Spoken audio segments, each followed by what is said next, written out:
S ವೀಕ್ಷಕರೇ, ಉತ್ತರ ಕನ್ನಡ ಲೋಕಸಭಾ ಕ್ಷೇತ್ರ ಕಾಂಗ್ರೆಸ್ ಅತಿ ಹೆಚ್ಚು ನಂಬಿಕೆಯನ್ನ ಇಟ್ಕೊಂಡಿತ್ತು ಬಿಕಾಸ್ ಆಫ್ ಅನಂತ್ ಕುಮಾರ್ ಹೆಗಡೆ ಅವರ ಫ್ಯಾಕ್ಟರ್. ಅನಂತ್ ಕುಮಾರ್ ಹೆಗಡೆ ವಿಧಾನಸಭಾ ಚುನಾವಣೆ ಸಂದರ್ಭದಲ್ಲಿ ಕೂಡ ಬಿಜೆಪಿಗೆ ವರ್ಕ್ ಮಾಡಿಲ್ಲ, ಲೋಕಸಭಾ ಚುನಾವಣೆಯಲ್ಲಿ ಕೂಡ ಟಿಕೆಟ್ ವಂಚಿತರಾಗಿದ್ದಾರೆ. ಅನಂತ್ ಕುಮಾರ್ ಹೆಗಡೆ ಯಾವುದೇ ಕಾರಣಕ್ಕೂ ಬಿಜೆಪಿ ಅಭ್ಯರ್ಥಿ ವಿಶ್ವೇಶ್ವರ ಹೆಗಡೆ ಕಾಗೇರಿಯ ಪರವಾಗಿ ಪ್ರಚಾರವನ್ನ ಮಾಡಲ್ಲ ಅನ್ನೋ ಕಾರಣಕ್ಕೆ. ಆದ್ರೆ ವ್ಯಕ್ತಿಗಿಂತ ಪಕ್ಷ ಮುಖ್ಯ ಅನ್ನೋದು ಉತ್ತರ ಕನ್ನಡದಲ್ಲಿ ಸಾಬೀತಾಗಿದೆ. 2,78,000ಕ್ಕೂ ಅಧಿಕ ಮತಗಳಿಂದ ವಿಶ್ವೇಶ್ವರ ಹೆಗಡೆ ಕಾಗೇರಿ ಅವರು ಗೆಲುವನ್ನ ದಾಖಲಿಸಿದ್ದಾರೆ. ಅದೇ ಕ್ಷೇತ್ರದ ಪತ್ರಕರ್ತರಾಗಿರುವಂತಹ ವೀಣಾ ಸಿದ್ದಾಪುರ ಅವ್ರ ಜೊತೆ ನಮ್ಮ ಜೊತೆ ಇದ್ದಾರೆ, ಅವ್ರನ್ನ ಕೇಳೋಣ. ಅಂಜಲಿ ನಿಂಬಾಳ್ಕರ್ ಅವರು ಗೆಲುವನ್ನ ದಾಖಲಿಸ್ತಾರೆ. ಕಾಂಗ್ರೆಸ್ಗೆ ಫಲಿತಾಂಶ ತಂದು ಕೊಡುವಂತ ಕ್ಷೇತ್ರ ಉತ್ತರ ಕನ್ನಡ ಅನ್ನೋ ಚರ್ಚೆ. ಆದ್ರೆ ವ್ಯಕ್ತಿಗಿಂತ ಪಕ್ಷ ಮುಖ್ಯ ಅನ್ನೋದನ್ನ ಮತ್ತೊಮ್ಮೆ ಉತ್ತರ ಕನ್ನಡ ಜನ ಸಾಬೀತು ಮಾಡಿದಾರ, ಹೇಗೆ? ನಿಜ ಸರ್, ಯಾಕಂದ್ರೆ ಉತ್ತರ ಕನ್ನಡ ಅಂದ ತಕ್ಷಣ ಬಿಜೆಪಿ ಭದ್ರಕೋಟೆ ಅಂತಾನೆ. ಬಟ್ ಈ ಬಾರಿ ಟಿಕೆಟ್ ಹಂಚಿಕೆ ವಿಚಾರವಾಗಿ ಸಾಕಷ್ಟು ಗೊಂದಲ ಆಗಿತ್ತು. ಇನ್ನೊಂದ್ ಕಡೆ ಅನಂತ್ ಕುಮಾರ್ ಹೆಗಡೆ ಅವರು ಎಲ್ಲೂ ಪ್ರಚಾರದಲ್ಲಿ ಕೂಡ ಕಾಣಿಸ್ಕೊಂಡಿರ್ಲಿಲ್ಲ. ಹಾಗಾಗಿ ಇದೆಲ್ಲವೂ ಕೂಡ ಕಾಗೇರಿ ಅವ್ರಿಗೆ ಸೋಲಾಗತ್ತೆ ಅನ್ನುವಂತಹ ಲೆಕ್ಕಾಚಾರ ಇತ್ತು. ಬಟ್ ಅದೆಲ್ಲವೂ ಕೂಡ ಉಲ್ಟಾ ಆಗಿದೆ. ಲೀಡನ್ ನೋಡಿದ್ರೆ ಗೊತ್ತಾಗತ್ತೆ, 2,78,000 ಲೀಡು. ಇನ್ನೊಂದೇನಂದ್ರೆ ಕಾಂಗ್ರೆಸ್ ಅಭ್ಯರ್ಥಿಯ ಪರಿಚಯ ಇಲ್ಲದೆ ಇರೋದು ಕೂಡ ಒಂದು ಕಾರಣ ಆಗಿರ್ಬೋದು. ಅಂಜಲಿ ನಿಂಬಾಳ್ಕರ್ ಅಂದ್ರೆ ಇಡೀ ಕ್ಷೇತ್ರದ ಜನಕ್ಕೆ ಗೊತ್ತಿರಲಿಲ್ಲ, ಯಾಕಂದ್ರೆ ಅತಿ ದೊಡ್ಡ ಕ್ಷೇತ್ರ ಇದು ಲೋಕಸಭಾ ಕ್ಷೇತ್ರ. ಸೊ ಸಿರ್ಸಿ, ಸಿದ್ದಾಪುರ ಇರ್ಬೋದು, ಬೇರೆ ಬೇರೆ ಕ್ಷೇತ್ರಗಳಲ್ಲಿ ಅವ್ರ ಪರಿಚಯ ಇಲ್ಲದೆ ಇರೋದು ಕೂಡ ಕಾಗೇರಿ ಗೆಲುವಿಗೆ ಕಾರಣ ಆಗಿರ್ಬೋದು. ಇನ್ನೊಂದು ವಿಚಾರ ಏನಂದ್ರೆ ಕಾಗೇರಿ ಅವರು ವಿಧಾನಸಭಾ ಚುನಾವಣೆಯಲ್ಲಿ ಸೋತಿದ್ರು. ಹಾಗಾಗಿ ಈ ಬಾರಿ ಕೂಡ ಸೋಲ್ತಾರೆ ಅನ್ನುವಂತಹ ಲೆಕ್ಕಾಚಾರ ರಾಜ್ಯ ರಾಜಕೀಯದಲ್ಲಿ ನಡೀತಾ ಇತ್ತು.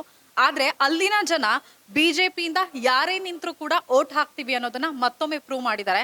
ಯಾಕಂದ್ರೆ ಅನಂತ್ ಕುಮಾರ್ ಹೆಗಡೆ ಅವರಿಗೆ ಯಾವಾಗ ಟಿಕೆಟ್ ಸಿಕ್ಕಿರ್ಲಿಲ್ವೋ ಅದೆಲ್ಲವೂ ಅವರ ಅಭಿಮಾನಿಗಳಿಗೆ ನಿರಾಸೆ ಆಗಿತ್ತು. ಜೊತೆಗೆ ಸೋಷಿಯಲ್ ಮೀಡಿಯಾದಲ್ಲೂ ಕೂಡ ಸಾಕಷ್ಟು ಆರೋಪ ಪ್ರತ್ಯಾರೋಪಗಳು ನಡೀತಾ ಇತ್ತು.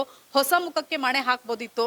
ವಿಧಾನಸಭೆಯಲ್ಲಿ ಸೋತಂತವರಿಗೆ ಬಿಜೆಪಿ ಹೈಕಮಾಂಡ್ ಟಿಕೆಟ್ ಕೊಡುವ ಅವಶ್ಯಕತೆ ಏನಿತ್ತು ಅನ್ನುವಂತಹ ಪ್ರಶ್ನೆ ಕೂಡ ಹುಟ್ಟು ಹಾಕಿತ್ತು. ಹಾಗಾಗಿ ಇದೆಲ್ಲವೂ, ಜೊತೆಗೆ ಕಾಂಗ್ರೆಸ್ ಏನ್ ಗ್ಯಾರಂಟಿ ಕೊಟ್ಟಿತ್ತು, ಹಾಗಾಗಿ ಕಾಂಗ್ರೆಸ್ ಅಭ್ಯರ್ಥಿ ವಿನ್ ಆಗ್ಬಹುದು ಅನ್ನುವಂತಹ ಲೆಕ್ಕಾಚಾರ ಇತ್ತು.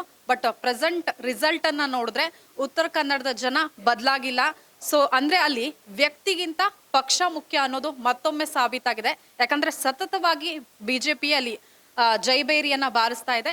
ಈ ಬಾರಿ ಕೂಡ ಮತ್ತೆ ಕಾಮನ್ ಆಗಿ ಪ್ರತಿ ವರ್ಷ ಪ್ರತಿ ಚುನಾವಣೆಯಲ್ಲಿ ಹೇಗಾಗ್ತಾ ಇತ್ತು ಅದೇ ರೀತಿ ಮತ್ತೆ ಉತ್ತರ ಕನ್ನಡ ಬಿಜೆಪಿ ತಕ್ಕೆಗೆ ಹೋಗಿದೆ. ಎಲ್ಲೋ ಏನು ವಿಧಾನಸಭಾ ಚುನಾವಣೆಯಲ್ಲಿ ಸೋತಿದ್ರು ಕೂಡ ಕಾಗೇರಿ ಅವರು ದೊಡ್ಡ ಅಂತರದಿಂದ ಮತ್ತೆ ಗೆದ್ದಿದ್ದಾರೆ ಸರ್. ಮತ್ತೊಂದ್ ಕಡೆ ಉತ್ತರ ಕನ್ನಡ ಲೋಕಸಭಾ ಕ್ಷೇತ್ರದ ವ್ಯಾಪ್ತಿಯಲ್ಲಿ ಕೇಳಿ ಬರ್ತಿದ್ದಂತ ಮಾತು, ಅನಂತ್ ಕುಮಾರ್ ಹೆಗಡೆ ಅವರಿಗೆ ಈ ಬಾರಿ ಟಿಕೆಟ್ ಅನ್ನ ಕೊಟ್ಟಿದ್ರೆ ಸೋಲ್ತಿದ್ರು ಅಂತ ಹೇಳ್ತಿರ್ಲಿಲ್ಲ, ಆದರೆ ಕೊಟ್ಟವ್ರಿಗೆ ಕೊಟ್ಟು ಕಾರ್ಯಕರ್ತರಿಗೆ ಬೇಸರ ಬೇಸರ ಬೇಸರ, ಹೀಗಾಗಿ ಒಂದಷ್ಟು ಜನ ವೋಟ್ ಆಗ್ತಾ ಇರ್ಬೋದು ಅಥವಾ ನೋಟಾ ಮಾಡ್ಬೋದು, ಏನ್ ಬೇಕಾದ್ರೂ ಅನ್ನೋ ಚರ್ಚೆಗಳಿತ್ತು. ಹೀಗಾಗಿ ವಿಶ್ವೇಶ್ವರ ಹೆಗಡೆ ಕಾಗೇರಿ ಅವ್ರಿಗೆ ಟಿಕೆಟ್ ಕೊಟ್ಟ ತಕ್ಷಣ ಅಬ್ಬಾ ಸತ್ಯ ಮತ್ತೊಬ್ರಿಗೂ ಅವಕಾಶ ಸಿಗುತ್ತೆ ಅನ್ನೋ ನಂಬಿಕೆ ಬಿಜೆಪಿ ಕಾರ್ಯಕರ್ತರಲ್ಲಿ ಅಥವಾ ಮತದಾರರಲ್ಲಿ ಹೆಚ್ಚಿನ ಪ್ರೋತ್ಸಾಹ ಕೊಟ್ಟಿದೆ ಇಷ್ಟೊಂದು ಲೀಡ್ ಬರ್ಲಿಕ್ಕೆ ಅನ್ಸುತ್ತೆ. ಈಗ ನಾವು ಗಮನಿಸಬಹುದು, ಉತ್ತರ ಕನ್ನಡದ ಅಭಿವೃದ್ಧಿ ನೋಡಿದ್ರೆ ಝೀರೋ. ಪ್ರತಿ ಸಲ ಕೂಡ ಬಿಜೆಪಿ ಅಧಿಕಾರಕ್ಕೆ ಬರ್ತಾ ಇದ್ರು ಕೂಡ MP ಆಗಿರ್ಬೋದು, MLA ಅಧಿಕಾರಕ್ಕೆ ಬರ್ತಾ ಇದ್ರು ಕೂಡ ಅಭಿವೃದ್ಧಿ ಅನ್ನೋದು ಶೂನ್ಯ ಆಗಿದೆ. ಸೊ ಎಲ್ಲ ಒಂದ್ ಕಡೆ ಒಂದಷ್ಟು ಜನಕ್ಕೆ ಅನಂತ್ ಕುಮಾರ್ ಹೆಗಡೆ ಅವರಿಗೆ ಟಿಕೆಟ್ ಕೊಡದಿದ್ದಾಗ ನಿರಾಸೆ ಆಗಿತ್ತು. ಅವರು ಬದಲಾಗಿ ಇನ್ನೊಬ್ಬರಿಗೆ ಟಿಕೆಟ್ ಕೊಟ್ರಲ್ಲ ಅನ್ನುವಂತಹ ಸಮಾಧಾನ ಕೂಡ ಇತ್ತು. ಆದ್ರೆ ಬಿಜೆಪಿ ಕಾರ್ಯಕರ್ತರೇ ಅಸಮಾಧಾನ ವ್ಯಕ್ತಪಡಿಸ್ತಾ ಇದ್ರು.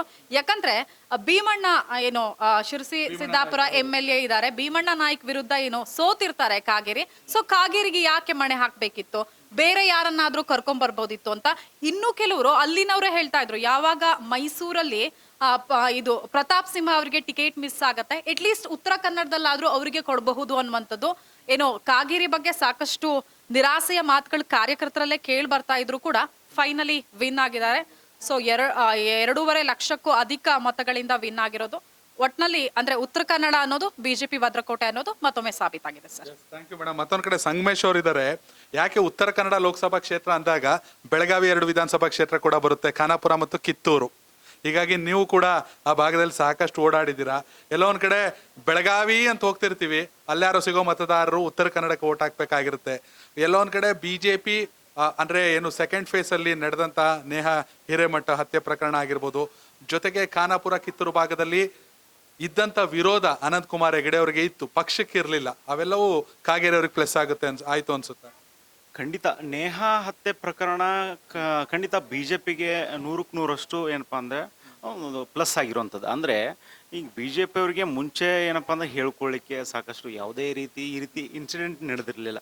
ಅದು ಏನಪ್ಪ ನೇಹಾ ಹತ್ಯೆ ಘಟನೆ ನಡೆದ ನಂತರ ಏನಿದೆಯಲ್ಲ ಬಿಜೆಪಿಗೆ ಒಂದು ಸಾಕಷ್ಟು ಭಾಗಗಳಲ್ಲಿ ಅಂದ್ರೆ ಕಿತ್ತೂರು ಭಾಗ ಇರ್ಬೋದು, ಬೆಳಗಾವಿಯ 10 ಕಿಲೋಮೀಟರ್ ಅಂತರದಲ್ಲಿ ಉತ್ತರ ಕನ್ನಡ ಏನು ಭಾಗ ಬರುತ್ತೆ ಅಂದ್ರೆ MP ಕ್ಷೇತ್ರ, ಅಲ್ಲಿಂದ ಒಂದು ಸ್ಟಾರ್ಟ್ ಆಗುತ್ತೆ. ಅಲ್ಲಿರ್ತಕ್ಕಂಥ ಭಾಗ ಏನಿದೆ ಸಾಕಷ್ಟು ಒಂದು ಬಿಜೆಪಿ ಪರ ಇರುವಂಥದ್ದು. ಅಂದ್ರೆ ಒಂದು ಒಂದು ಕಾಂಗ್ರೆಸ್ಸು ಏನಪ್ಪಾ ಅಂತಂದ್ರೆ ಅಲ್ಲಿ ನಮ್ಮ MP ಅವ್ರನ್ನ ನಾವು ನೋಡೇ ಇಲ್ಲ ಅಂತಂದು ಒಂದಿಷ್ಟು ಬಿಜೆಪಿ ಕಾರ್ಯಕರ್ತರು ಅಸಮಾಧಾನ ವ್ಯಕ್ತಪಡಿಸಿದ್ರೆ, ಇನ್ನೊಂದಿಷ್ಟು ಜನ ನಾವು ಕಾಂಗ್ರೆಸ್ನವರು ಬಂದಿಲ್ಲ ಈ ಕಡೆ ಅಂತ ಅವರು ಕೂಡ ಹೇಳ್ತಿದ್ದೆ. ಅಂದ್ರೆ ಇದು ಏನಪ್ಪಾ ಅಂದ್ರೆ ಉತ್ತರ ಕನ್ನಡ ಇನ್ನು ಸಾಕಷ್ಟು ಅಂದ್ರೆ ವೈಡ್ ಇರುವಂಥದ್ದು, ಅಂದ್ರೆ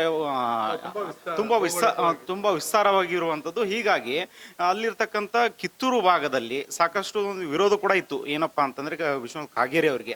ಆದ್ರೂ ಕೂಡ ಆ ವಿರೋಧದ ನಡುವೆ ಕೂಡ ಏನಪ್ಪಾ ಅಂತಂದ್ರೆ ಬಿಜೆಪಿ ಏನೋ ಒಂದು ಮತದಾರರಿದ್ದಾರೆ, ನಾವು ಯಾವುದೇ ಕಾರಣಕ್ಕಾಗಿ ಬಿಜೆಪಿಯನ್ನ ಬಿಡಲ್ಲ ಅನ್ನೋ ಒಂದು ಹೇಳಿಕೆ ಆದ್ರೂ ಕೂಡ ಬಿಜೆಪಿಗೆ ಒಂದು ವೋಟ್ ಮಾಡಿರುವಂಥದ್ದು. ನಿಮಗೆ ನೆನಪಿದ್ಯಾ, ನಾವು ಗೋಕಾಕ್ನಿಂದ ಹೋಗ್ತಿರುವಾಗ ಒಂದಷ್ಟು ಜನ ಕ್ರಿಕೆಟ್ ಆಡ್ತಿದ್ರು ಗದ್ದೆ ಬೈಲಲ್ಲಿ. ಅವ್ರನ್ನ ಮಾತಾಡ್ಸಕ್ ಹೋದಾಗ ಗೊತ್ತಾಯ್ತು ಅವರೆಲ್ಲ ಖಾನಾಪುರದವರು, ಅವರೆಲ್ಲ ಉತ್ತರ ಕನ್ನಡಕ್ಕೆ ಓಟ್ ಹಾಕ್ತಾರೆ ಅಂತ. ಹೌದು, ಯಾಕಂದ್ರೆ ಸುಮಾರು ಬೆಳಗಾವಿಯಿಂದ 10 ಕಿಲೋಮೀಟರ್ ಒಂದು ದೂರದಲ್ಲಿರ್ತಕ್ಕಂಥ ಒಂದು ಹಳ್ಳಿ ಅಷ್ಟೇ ಅದು. ಯಾಕಂದ್ರೆ ಆ 10 ಕಿಲೋಮೀಟರ್ ದೂರದಲ್ಲಿ ಇರ್ತಕ್ಕಂಥ ಒಂದು ಹಳ್ಳಿ ಉತ್ತರ ಕನ್ನಡ ಒಂದು ಕಾನ್ಸ್ಟಿಟ್ಯೂನ್ಸಿ ಬರುತ್ತೆ ಅಂದಾಗ ಏನಾಗುತ್ತೆ, ಯಾಕಂದ್ರೆ ಅಲ್ಲಿರ್ತಕ್ಕಂಥ MP ಯಾರಂತ ಕೇಳಿದ್ರು ಕೂಡ ಒಂದಿಷ್ಟು ಜನರಿಗೆ ಹೇಳಿಕೆ ಗೊಂದಲ ಇರುತ್ತೆ. ಯಾಕಂದ್ರೆ ಪಾಪ 10 ಕಿಲೋಮೀಟರ್ ಬೆಳಗಾವಿಯಿಂದ ಕೇವಲ 10 ಕಿಲೋಮೀಟರ್ ಇರ್ತಕ್ಕಂಥ ಒಂದು ಊರು, ಅವ್ರಿಗೆ ಉತ್ತರ ಕನ್ನಡ ನಮ್ಮ ಭಾಗ ಬರುತ್ತೆ ಅಂದಾಗ ನಾವು ಕೂಡ ಒಂದು ಆಶ್ಚರ್ಯ ಆದ್ವಿ. ಯಾಕಂದ್ರೆ ಇಲ್ಲಿ ಇಷ್ಟು ವಿಸ್ತಾರವಾಗಿರುವಂಥದ್ದು ಒಂದು ಪ್ಲೇಸ್ ಇರ್ತಕ್ಕಂಥದ್ದು. ಹೀಗಾಗಿ ಅಲ್ಲಿರ್ತಕ್ಕಂಥ ವೋಟರ್ಸ್ ಕೂಡ ಒಂದು ಅಸಮಾಧಾನ ವ್ಯಕ್ತಪಡಿಸಿದ್ರು. ಯಾಕಂದ್ರೆ ಇಲ್ಲಿ ಯಾರೇ MP ಆದ್ರೂ ಕೂಡ ಈ ಭಾಗಕ್ಕೆ ಬರೋದಿಲ್ಲ ಅನ್ನೋದು ಒಂದು ಏನಪ್ಪಾ ಅಂತಂದ್ರೆ ಅವ್ರಿಗೆ ಸಾಕಷ್ಟು ನೋವು ಕೂಡ ಇರುವಂತಂದ್ರೆ ಯಾವುದೇ ರೀತಿ ಕೆಲಸ ಕೂಡ ಆಗಿರ್ಲಿಲ್ಲ. ಹೀಗಾಗಿ ಆ ನೋವಿನಲ್ಲೂ ಕೂಡ ಏನು ಅದಿರ್ತಕ್ಕಂಥ ಒಂದು ಅಸಮಾಧಾನದಲ್ಲಿ ಕೂಡ ಬಿಜೆಪಿ ಏನಪ್ಪಾ ಅಂತಂದ್ರೆ ಒಂದು ಗೆಲುವು ಸಾಧಿಸಿರುವಂಥದ್ದು ಒಂದು ಸಾಕಷ್ಟು ಅಲ್ಲಿರ್ತಕ್ಕಂಥ ಕಾರ್ಯಕರ್ತರು ಕೂಡ ಒಂದು ಖುಷಿ ವಿಚಾರ ಆಗಿದೆ. Thank you Sangamesh. ವೀಕ್ಷಕರೇ, ವಿಶ್ವೇಶ್ವರ ಹೆಗಡೆ ಕಾಗೇರಿ ಅವರು ಕೂಡ ಗಮನಿಸಬೇಕಾಗಿರೋ ಅಂಶ, ಉತ್ತರ ಕನ್ನಡದ ಜನ ಮಾತ್ರ ನಿಮ್ನ ಗೆಲ್ಸಿಲ್ಲ, ಬೆಳಗಾವಿ ಮಂದಿನೂ ನಿಮ್ನ ಗೆಲ್ಸೋರೆ. ಯಾಕಂದ್ರೆ ಕೇವಲ ಹಳಿಯಾಳ, ಕಾರವಾರ, ಕುಮಟಾ, ಭಟ್ಕಳ, ಶಿರ್ಸಿ, ಯಲ್ಲಾಪುರಕ್ಕೆ ಮಾತ್ರ ನೀವು ಸಂಸದರಲ್ಲ. ಖಾನಾಪುರ ಮತ್ತು ಕಿತ್ತೂರು ಕೂಡ ನಿಮ್ಗೆ ಬರುವಂತ ಕ್ಷೇತ್ರಗಳು, ಅಂದ್ರೆ ನಿಮ್ಮ ಲೋಕಸಭಾ ವ್ಯಾಪ್ತಿಯಲ್ಲಿ. ಹೀಗಾಗಿ ಅನಂತಕುಮಾರ್ ಹೆಗಡೆ ಅವರು ಮಾಡಿದ ಮಿಸ್ಟೇಕ್ ಅನ್ನ ನೀವು ಕೂಡ ಮಾಡದೇನೆ ಆ ಭಾಗದ ಜನರಿಗೆ ಕೂಡ ಅಭಿವೃದ್ಧಿ ಕೆಲಸದಲ್ಲಿ ಕೈ ಜೋಡಿಸ್ಬೇಕು. ಈಗಾಗಲೇ ಸಂಗಮೇಶ್ ಹೇಳ್ತೀರಿ, ಎಸ್, ಬೆಳಗಾವಿಯಿಂದ 10 ಕಿಲೋಮೀಟರ್ ಪಕ್ಕ ಹಳ್ಳಿಗೆ ಹೋಗ್ಬಿಟ್ರೆ ನಿಮಗೆ ಬರುವಂತ ಕ್ಷೇತ್ರ ಎಲ್ಲಿ ಬೆಳಗಾವಿ, ಎಲ್ಲಿಯ ಉತ್ತರ ಕನ್ನಡ ಲೋಕಸಭಾ ಕ್ಷೇತ್ರ. ಇದನ್ನು ಕೂಡ ನೀವು ಗಮನದಲ್ಲಿ ಇಟ್ಕೋಬೇಕು ಅನ್ನೋದು ಆ ಭಾಗದ ಮತದಾರ ಅಭಿಪ್ರಾಯ ಆಗಿರುತ್ತೆ. ವೀಕ್ಷಕರೇ, 2,78,000ಕ್ಕೂ ಅಧಿಕ ಮತಗಳ ಅಂತರದ ಗೆಲುವು ವಿಶ್ವೇಶ್ವರ ಹೆಗಡೆ ಕಾಗೇರಿ ಅವರಿಗೆ. ಉತ್ತರ ಕನ್ನಡ ಲೋಕಸಭಾ ಕ್ಷೇತ್ರದ ಫಲಿತಾಂಶದ ಬಗ್ಗೆ ನಿಮ್ಮ ಅಭಿಪ್ರಾಯನ ಕಾಮೆಂಟ್ ಮಾಡಿ. ಧನ್ಯವಾದಗಳು.